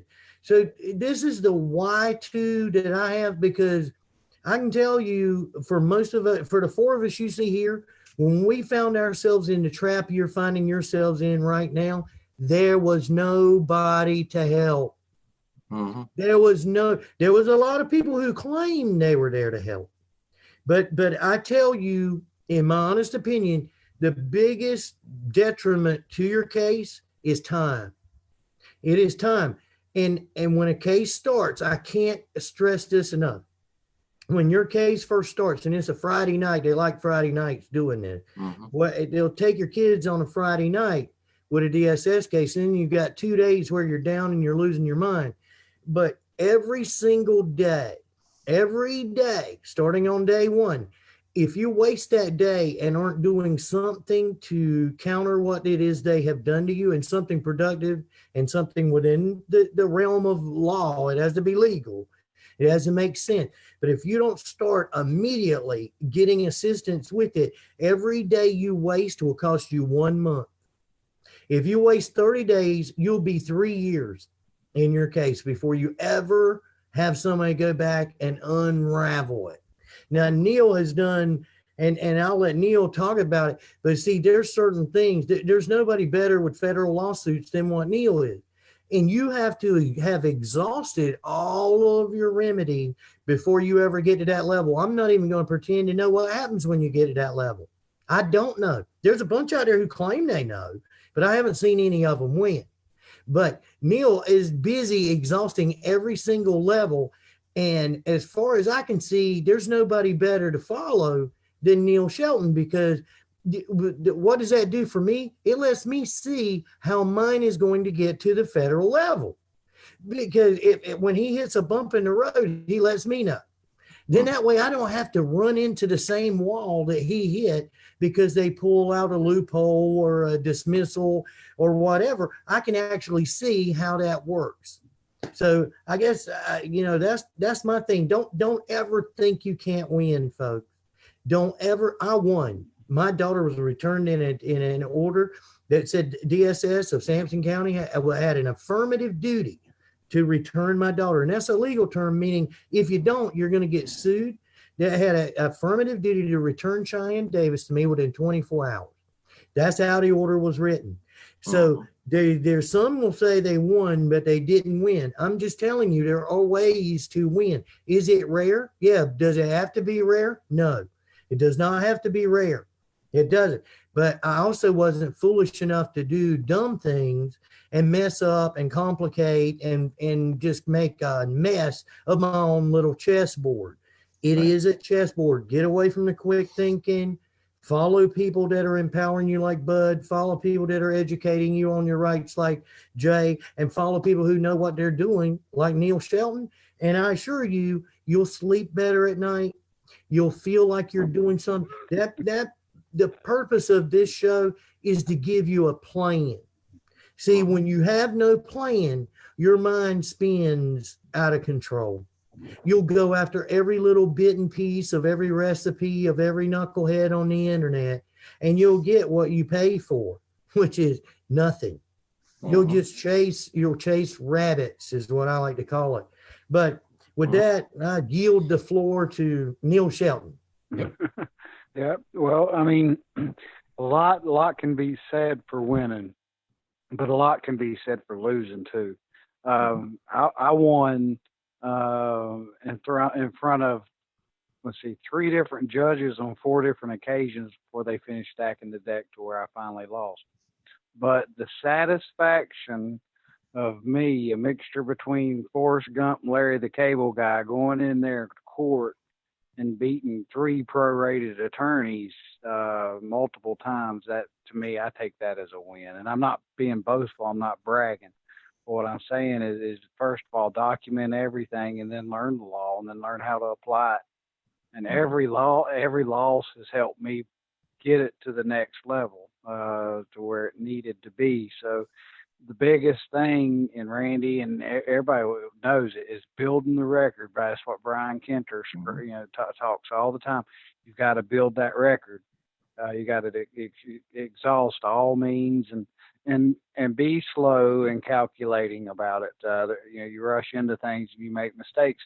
And I can't really tell you what's best to do and what's going to I'll guarantee will work. I can tell you what didn't work and how I should have done it a little differently. So going through the stuff, I can give you heads up on what to expect and everything else. But when you're talking about, you don't know the strengths and the things that you carry or have within you. Randy Davis will tell you, I whooped those lawyers' butts in court.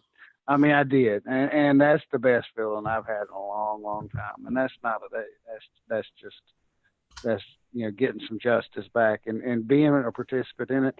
Pro se is not for everybody, but if you can talk and you can put sentences together and figure out how to read the law and apply it, I would recommend just doing away with attorneys altogether. Yeah. There are definitely some cases out there, and I know that there are some cases for attorneys for sure, where you really want an attorney that really will work for you is one of those good old boys networks where they're not even going to listen to you because you're not a bar licensed attorney. When you have one of those judges that really is going to be like that, there's really not a lot of choice for you. You probably and more than likely do need an attorney, at least to speak the words that you want them to speak. At least that. What you need to do if you select an attorney, we're going to go over that in a show because that's very, very important. You want an attorney who works for you, who will. And Bud can tell you this for a fact. Bud's had several attorneys. but the latest attorney that he did have that won his case basically told what was priceless. You cannot have a better attorney who says, hey, look, it's going to be okay, comes across the table, gives you a hug. Yeah, I'll let you talk about that attorney. Great guy. Well, first of all, yeah, he's still a dear friend, helps with a lot, life in general. I want to touch on this too, because Randy did, Neil did. That you learn almost a lot more when you lose. So you don't want to take losses as that. Take it as a lesson. But also be prepared, as I believe Randy touched on too. You guys know I love those Rocky movies. Rocky 4 was on, ironically, just before he came on here. But I'll paraphrase. Rocky's trainer, after Apollo died, when he's fighting the Russian, I know this is the movie, but he says, you're going to go through the worst hell that you've ever been through, worse than any nightmare you can ever imagine. But if you keep swinging, okay, and you keep moving forward, you keep punching, I promise that you'll come out the one that's the winner. You'll come out the one smiling. My point to that is when you go into this, as Randy said, be prepared. You're going to take it on the chin harder than you've ever taken it before. And it's going to show you what you're made of. Because whether you lay on the couch, if you lay on the couch, you're not going to win, right? People get afraid, oh, I can't do it. Well, laying on the couch, you have the same result. How do you want to go out? Swinging? Because again, with this social media society that we're in too, as your kids get older, they watch you. Kids don't really do what you say, they do what you do. They watch what you do. They watch how you conduct yourself.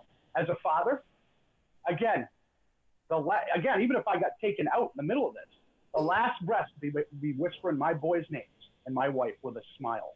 Go out with pride. Don't be one of those people that at the end, all these things that you wish you did or wish you said. Do it now. Because as Randy said, things happen in an instant. The people that think they've got it made and their shit doesn't stink, believe me, tomorrow you got the shit you've ever had in your life. Believe me, it turns just like that. So just be prepared. This is again, life ain't all sunshine and rainbows. So you're going to take it on the chin, and it's going to be the worst nightmare when you get into it. Yeah. But every defeat is just a lesson, and every single punch, keep going forward. Spit your teeth out and smile. So absolutely. Even if you kill me, throw it out my way. Do the right thing always, and I promise, in the end, you'll come out on top one way or the other. Yep, 100%. And I will say, there are people that are out there that are basically selling you a bill of goods. Beware of those people. Beware that there are wolves in the lamb's den. There are, and there are lots of them right now, probably more than there has ever been.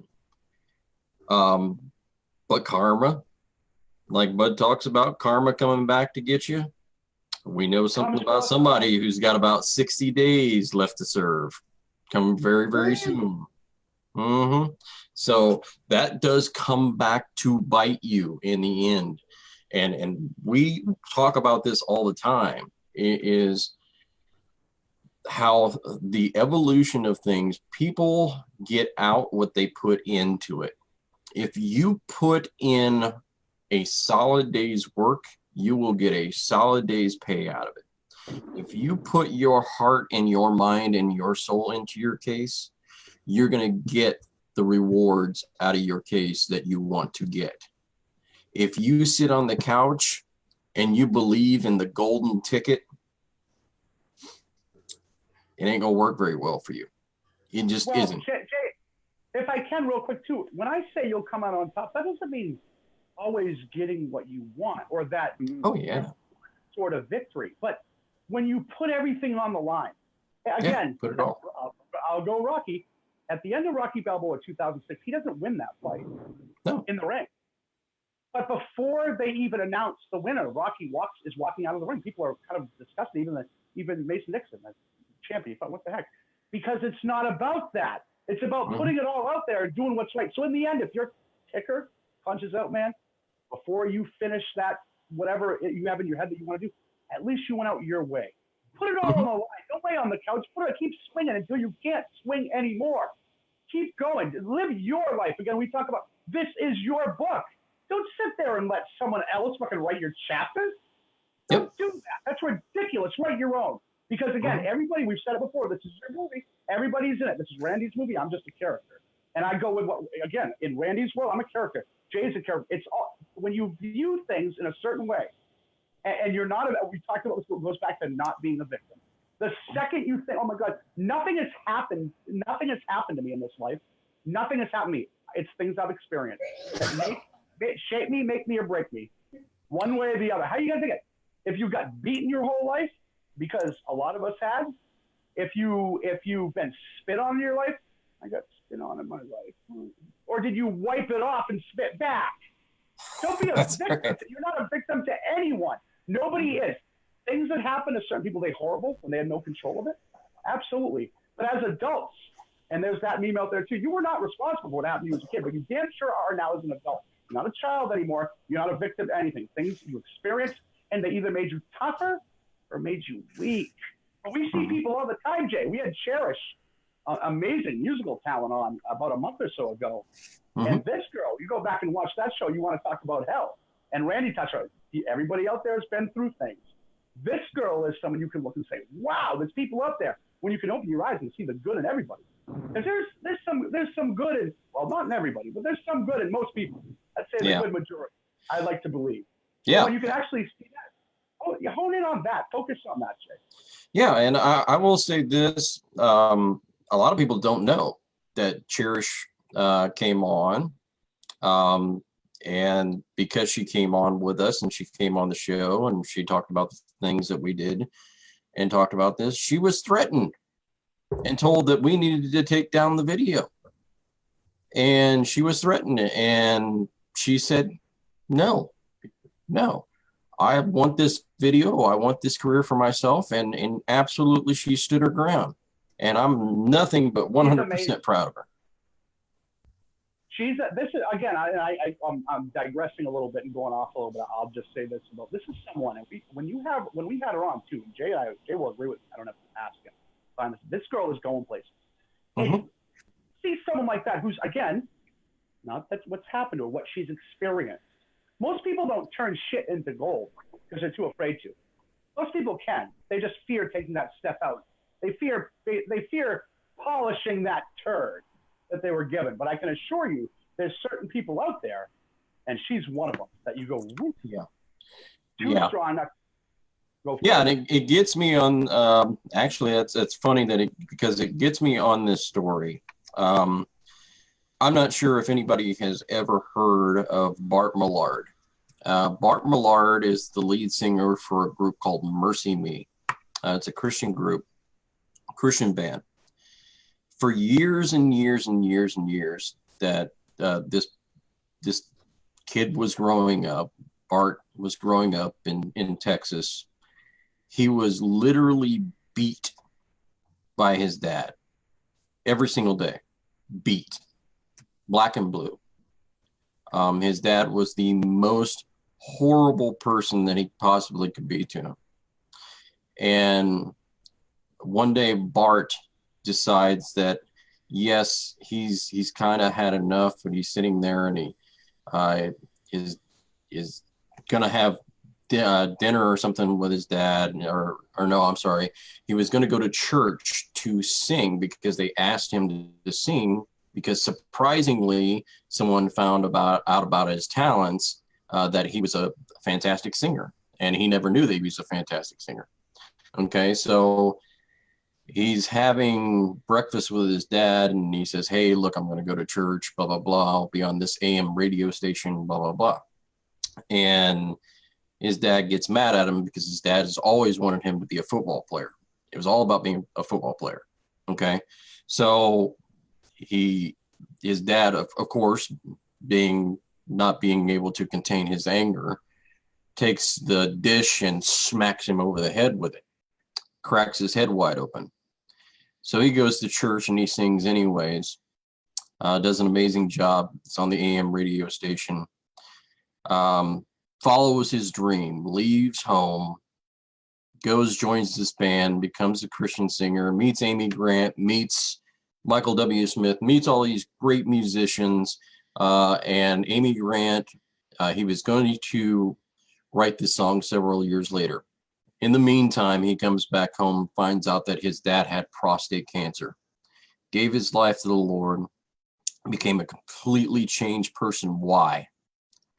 Because he tuned into that AM radio station and listened to his son sing. And it's all because of the little things that we do over the years. You can take anything and turn it into a positive. Anything there is and turn it into a positive. And several years later, he wrote a song called I Can Only Imagine. And it talks about how I can only imagine what it'd be like to go to heaven and learn what my dad gets to see now, because he gave his life to Christ. Amazing story. I'm going to go ahead and try and contact Mr. Bart Millard. I've tried several times. I will still keep in contact with his agent, who I've already been in contact with, and we're going to try and get him here on the Far From Normal radio show to talk about his story. Just an amazing story. I think it is very, very worthy, because you all need to hear it, and hear it from the person who went through it. So with that being said, we're kind of coming down to our last little wire here. So Bud Veno, I'm going to let you start off the shout outs real quick. Sounds good. First of all, we call this the depressing part of the show Jay and I have for the past couple of years. So that's what we do the last 10 minutes. First of all, I want to say too, awesome show. Kind of flew by, guys. I'm surprised we only have left. The first of many with Mr. Randy Davis, Neil Shelton, and as always, J Money Moss, January 29, 2018. Excuse me. Boy, see that? 19. 19, yeah. And again, guys, it's been awesome. It's been a pleasure. Thank you to you boys. And thanks for everything the past few weeks. And I won't get into too much detail. I don't need to with you boys. We build each other up, folks. And I want to touch on this before we leave. I'll say this. It's all about repetition, folks. Because when you're stuck in your mind, you keep telling yourself certain things, that's what you're going to believe. There's times sometimes when you're mad and you're upset too, and we've all been there where you don't want to get on it. You're annoyed actually when people say, come on, you got to be fun. Screw you, F off. It's all repetition. As much as you don't want to come sometimes and listen to the positivity of the Far From Normal radio show, you've got to make yourself do it. It's all repetition. The more, if I bring the most confident person in here and I tell them every day that they're shit for years, they're going to believe it. And so will you. But if I bring you on and you build it from the ground up, how many push-ups can you do? And we'll start from there, mentally or physically. Again, guys, thank you so much. Before I turn it over to who Jay tells me to. Again, shout out to my wife. Thank you, baby, for everything. To my little asbestos buddy, Mason. I love you, pal. I don't know if he froze up all of a sudden. It's a little weird there. I'm going to give him the cutoff here anyway. I'm going to go on over to Randy Davis. Randy, you're... Okay, the Watchman this Sunday. I'm trying to get Dana Lawhorn to come on. I've asked her to come on the show with me. There's a lot of things need to be brought out because of the movement. That'll be Sunday the 3rd. That'll be the 3rd of February. Then February 10th, you do not want to miss. February 10th, The Watchman, 8 p.m. Eastern. On February 10th, there will be an attorney out of the state of Pennsylvania who's also running for judge. This guy's loaded me up with so much documentation. It's all about the funding inside of the judicial system and family court. He is an amazing man. He is going to bring it, and I'm afraid of not being able to bring it all out there. That it's so good, and it is going to be that good. I need your questions for the attorney. If you have questions for the attorney, please send them to me. My email address is 777revitup@gmail.com. 777revitup@gmail.com. Then I'm going to leave you a little thing. This is what you're going to see on The Watchman, and you're going to see being brought out. This is something that was taught to me 35 years ago. I was in D.C., and here's what it is. And here's the deal. All of you that are listening, before it's done with The Watchman, because what Bud said is true, repetition is the mother of skill. Repetition is the mother of skill. The more you do something, the more it becomes subliminal. So here's what you're going to learn, and you're going to be able to repeat. There was a rock. On top of the rock was a goalpost. On top of the goalpost was a contract stamped winner in red ink. On top of the contract stamped winner in red ink was a bird dog. The head of the bird dog was the head of Bob Hope.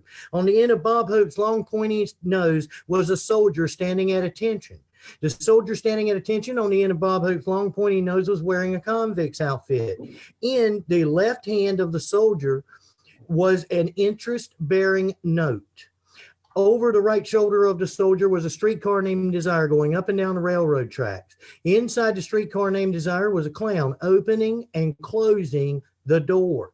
The clown opening and closing the door of the streetcar named Desire going up and down the railroad track had a money belt with money hanging out around his waist. On his left hand, he had a gold Rolex watch, and on his head, he had a crown with jewels that sparkled. Now, the reason I'm telling you that is it's a memory jog. Each part of it is a training opportunity. It is something that you empower others. Everybody that I've ever trained who are now managers, general managers, district managers, they all can repeat what I just told you verbatim. They first said that they couldn't. Melissa McDonald had her 3 kids here one day, and the 2 little boys were laughing, and they said, nobody can remember that. And the little girl, Ashley, who was sitting there, she repeated it back verbatim. Verbatim. Their mouths opened up. They're like, what? Why? Some people are gifted and can do it just automatically. Some, it takes repetition to build the skill. But inside it, understand the rock. That I'll give you that. That's going to be your foundation. That's where you've got to start. If you start with a faulty foundation, everything else happens. From there, you go to goals. There's a training lesson on each one. You'll get it every week with the Watchman. It will, by the time we're at the end of it, I will assure you, you will have increased your knowledge. You will have increased your potential, whether you use it or not, and you will not lay on the couch. You will not watch Rev It Up on the Watchman and lay on your couch. So with that, I'll hand it back to my guys. I love you all, Neil Shelton, Bud Veno, Jay Moss. Thanks for having me on this opportunity, and thanks for being who you are. All right. And he gets the turkey tonight. All right, Mr. Neil Shelton. No, just a shout out to everybody out there and a message to my kids. I love y'all, miss y'all, and you're the reason I'm fighting. It's a good show, fellas. Good show. All right. And he gets the rooster tonight. All right. So great stuff. Great show. Want to thank my man, Mr. Bud Veno. Definitely my brother behind the scenes, Mr. Randy Davis, my confidant behind the scenes as well, Neil Shelton, that I always run things past when I don't know if this is kosher or not. Great stuff tonight, and we're leaving people with a lot to listen to. So if you get a chance and you want to replay this will be on my Facebook site. It will actually be out there on the Far From Normal radio show's Facebook site, and we will actually be uploading this, and we will be putting this out there on the YouTube site as well. Now, the YouTube site is also linked directly to some of the other sites that we have, the Twitters and all of that other stuff. So all of this stuff is going to go through all of these different social media sources. So and the biggest thing that I can say to you, if you like the program tonight, wait until next week. It only gets better from here, folks. And let me tell you something, it is going to be intense. Intense. Yes. All right, folks. So like we say each and every week, you are important, you are loved, and you are cared about. God bless, and good night, folks. Love you guys. Thank you. Rev it up, brothers.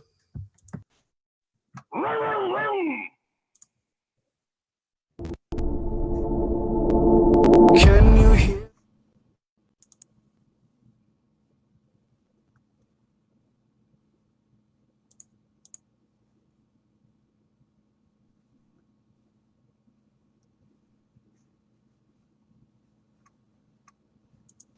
Nights howling through the concrete trees, got you praying on your knees. In the face of danger, we're all brave. till the gun goes bang, bang, bang. It's a cruel, cruel world. No mercy left, yeah, it's a cruel, cruel world. It'll break your heart and burn you down, down, down. Don't ever doubt that it's a cruel, cruel world. Oh, it's a cruel, cruel world. Smoke will turn your soul to black if you let it in. So close the door, confess your sins. Oh, when I was younger, it was all roses. Now they're dead and gone away. It's a cruel, cruel world. No mercy left, yeah, it's a cruel, cruel world. It'll break your heart and burn you down, down, down. Don't ever doubt that it's a cruel, cruel world. Oh, it's a cruel, cruel world. Oh, can you help me? Oh, can you help me out? Don't know who I can trust right now. Oh, can you help me?